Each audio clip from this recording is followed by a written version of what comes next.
तो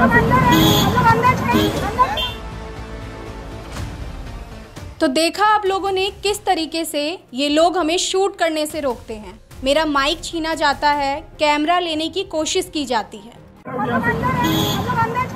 बार बार ये लोग हमें वीडियोस फुटेज डिलीट करने के लिए कह रहे थे, जैसे पता नहीं हमने क्या रिकॉर्ड कर लिया हो, जबकि हम अंदर गए ही नहीं थे, नॉर्मली बाहर से अपना काम कर रहे थे।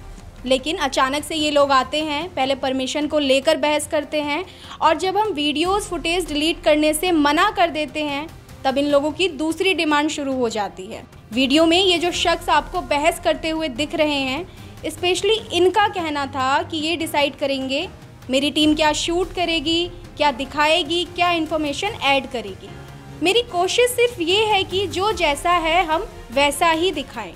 लेकिन अब सवाल ये है कि क्या सच्चाई दिखाने के लिए हमें किसी भी अधिकारी के मर्जी का मोहताज होना पड़ेगा?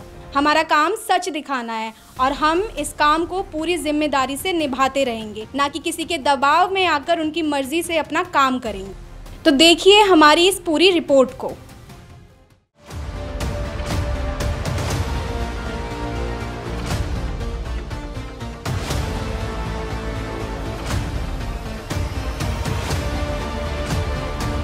ये जो आप बड़ा सा पहाड़ देख रहे हैं, ये कोई खूबसूरत पहाड़ या कोई घूमने की जगह नहीं है, बल्कि ये हमारे देश की राजधानी दिल्ली में मौजूद कूड़े का पहाड़ है। पर जब बात आती है देश की राजधानी की, तो बेसिकली हम बड़े बड़े बिल्डिंग्स, मॉन्यूमेंट्स, एडमिनिस्ट्रेटिव ऑफिसेज और एक खूबसूरत साफ सुथरी शहर की कल्पना करते हैं। और क्यों ना करें, बात आखिरकार देश की राजधानी की है। लेकिन हकीकत में दिल्ली का एक पहलू ये है, बड़ा सा कूड़े का पहाड़। और ये एक पहाड़ नहीं है, बल्कि दिल्ली में ऐसे 2 और कूड़े के पहाड़ हैं।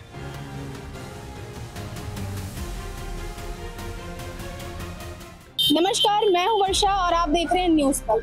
इस वक्त मेरी मौजूदगी पूर्वी दिल्ली के गाजीपुर में है। गाजीपुर का नाम सुनते ही सबसे पहले दिमाग में जो ख्याल आता है वो है ये बड़ा सा कूड़े का पहाड़, जिसे आप देख सकते हैं। ये गाजीपुर लैंडफिल साइट है जो 70 एकड़ तक फैला हुआ है।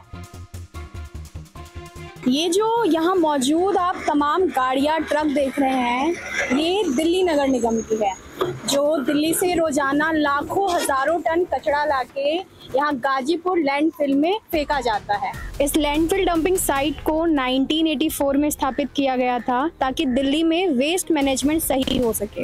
लेकिन साल दर साल गाजीपुर लैंडफिल की स्थिति खराब होती चली गई है और आज इससे निपटारा पाना मुश्किल हो रहा है। ये कूड़े का पहाड़ लगभग 200 से 250 फीट तक का है। अब बात करें कूड़े का पहाड़ आखिर इतना बढ़ा कैसे है, तो कायदे से इसे 2002 में ही इस लैंडफिल साइट को बंद हो जाना चाहिए था। लेकिन इसके बाद भी यहाँ कचरा डालने की प्रक्रिया जारी है, जिसका नतीजा आज ये बदबूदार पहाड़ है। आपको बता दें, रोजाना दिल्ली से लगभग 11,000 टन कचरा निकलता है, जिसमें से करीब 3,000 से 4,000 टन कचरा यहाँ डाला जाता है। इस कूड़े के पहाड़ से पोल्यूशन तो बढ़ ही रहा है, लेकिन इस लैंडफिल के आसपास रहने वाले लोगों का जीना दुश्वार हो चुका है।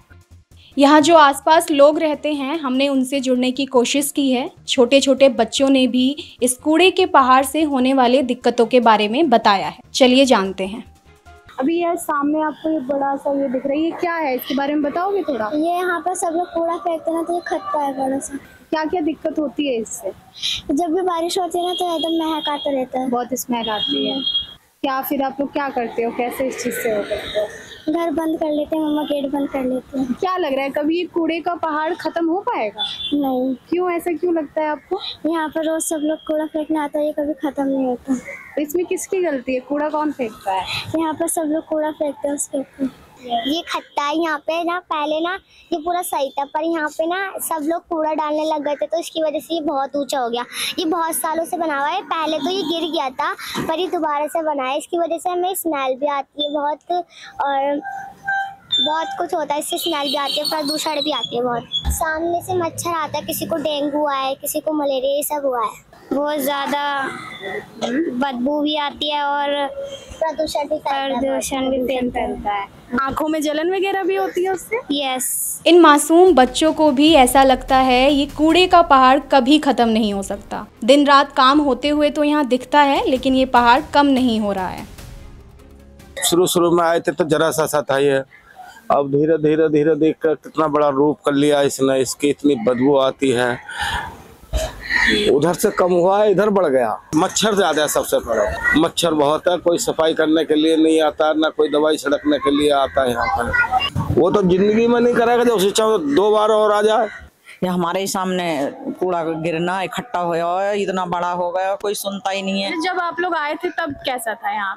जब इसमें पानी भरा रहता था, जैसे पोखर गाँव में पोखर बेला जैसा होता है, ऐसा था गड्ढा। बहुत सारी जो दिक्कत चल रही है, कूड़े के सांस लेने से बहुत ज्यादा दिक्कत है, जो और गाँवों में और इधर उधर नहीं है। मकान बिक रहे नहीं है, कोई आता है तो मट्टी का मोल मांगता है। शादियां ना हो रही बेटी बेटों की, इस खत्ते को देख के दिन में आ जाए कोई, तो देते हैं हाँ ऐसी जगह आएंगे। रास्ता निकलने के लिए होती है, वाहनों के लिए होती है, नहर पे कूड़ा दान बना दिया। गाजीपुर लैंडफिल नॉर्थ इंडिया का सबसे बड़ा डंपिंग ग्राउंड माना जाता है और यहाँ सबसे भयावह स्थिति तब पैदा हो जाती है जब इन कूड़े के पहाड़ों में आग लगती है।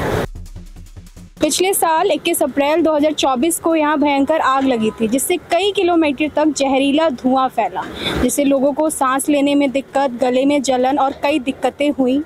आपको बता दें, ये स्थिति पहली बार नहीं है, इससे पहले भी कई बार यहाँ आग लग चुकी है और हर साल इन कूड़े के पहाड़ों में आग लगने की संभावना बनी रहती है।